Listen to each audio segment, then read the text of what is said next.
Hi, ako nga pala si Kit, At ako nga pala si Lale. mag-asawang empleyado na nag-uumpisa magnegosyo. Kaya tara, samahan niyo kami.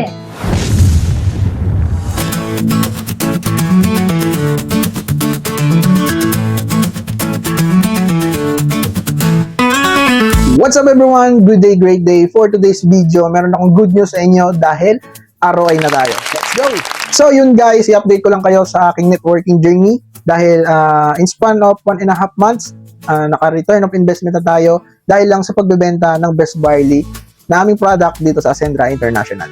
So guys, dito sa journey ko in networking is mas pinurso ko yung magbenta ng product dahil alam ko na may potential yung Best Barley, then other products pa ni Ascendra International dito sa ating industriya. Then, ayun nga, so in span of 3 weeks, dahil nakabenta tayo ng 25 package ng Best Barley, na-return ko na yung in-invest ko dito sa Ascendra International. Nga pala guys, yung aking in-invest dito is yung ano lang naman, yung pinakamababa na package. So, I think maganda na rin yun kasi in terms of products is kaya pala na mabalik yung in-invest mo. So, nga pala guys, nagkaroon na rin pala ako ng second batch, saka third batch, na napost ko rin yan sa FB page. Then, ngayon pala may papakita ko na bagong product na dumating dito sa aming office. Then, pakita ko na rin sa inyo. Teka. So guys, bago ko i-reveal yung products na meron ako ngayon, kwentuhan ko lang kayo kasi bakit ko nga mas pinursu yung pagbebenta ng produkto kaysa mag-direct referral ako. So, I think kasi hindi ako person na, although nagpe-present naman kami, Ishwa, sa mga client, sa mga valued client namin, kaso kasi kumakain siya ng ilang oras just to present the company, gaano siya kaganda, gaano kaganda yung mga produkto. I think sa akin mas kumakain siya ng oras dahil nga part-time ko lang to is ayun, so mas ano nga siya sa time consuming siya. Kumbaga, unlike dito sa produkto, post ko lang, ilang minutes may mag-reply, or yung mga kakilala ko, alokan ko lang, ilang minutes, done deal, then yun na. So, I think mas mabilis siya sa akin. So, mas komportable ako sa ganung sistema. So, dito naman wala namang pilitan kung ano yung gusto mo. So, lifetime naman din tong So, the main purpose lang naman din ng Ascendra International is yung makatulong sa mga Filipino peoples. Ayan. So, let's go! So, ano na natin, i-reveal na natin yung second product ng Ascendra. So, this is the Barley Fusion. Yan. So, the Barley Fusion is, nag-i-English, no? So, meron siyang hydrolyzed collagen and glutathione, meaning ng hydrolyze is pinaliit. Bakit mas pinaliit? Para mas madaling may absorb ni katawan yung collagen and glutathione. So, may barley pa rin siya, like ng benefits na nakita ko dito. Then, dadagdagan mo lang ng glutathione and collagen.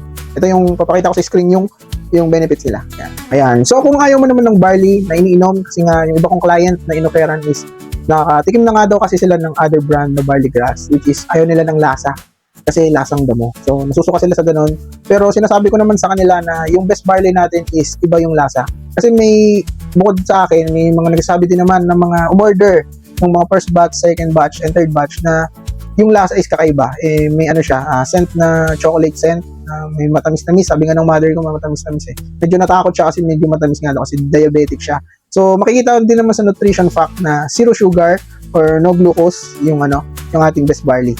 Then, FDA approved din naman siya. So, kampante ako na legit yung ating produkto. So, yun nga guys, kung ayaw nyo naman ng barley is meron tayong salmon oil dito, which is the Omega Life. So, Omega Life naman is meron siyang Omega 3, 5, 6, 7, 9, 10, and 11. So, ayan. Pakita ko sa screen. Yan. Then, lagay ko na rin yung health benefits ng Omega Life. So, hindi ko na patatagalin yung video bakit siya mas maganda other fish oil products kasi mas maganda kung mas may present ko siya sa inyo. So, comment how na lang kayo dyan sa video. Then, explain ko sa inyo ano yung mga produkto and benefits na makukuha nyo sa Ascendra International. Then, bukod dyan is magtitake na nga rin pala ako ng Best Barley dahil bumalik na rin pala ako sa aking fitness journey. Bumili na rin ako ng mga equipment dyan. Isasama ko sa aking diet si Best Barley para makita nyo rin yung effect sa katawan ko physically. Then, siyempre, monitor ko na rin yung mga like BP, mga glucose, cholesterol. Siguro magpapa-blood chem ako after 6 months ng training ko, resistance training with Best Barley. And siguro mga March yun. So, ayun lang guys. So, ikakat ko na itong video na to kasi masyado nang mahaba and marami na tayo na pag-usapan. That's for today's video guys. And thank you for watching and see you on the next vlog. And lagi nyo tatandaan na keep grinding and don't waste your time. Paalam!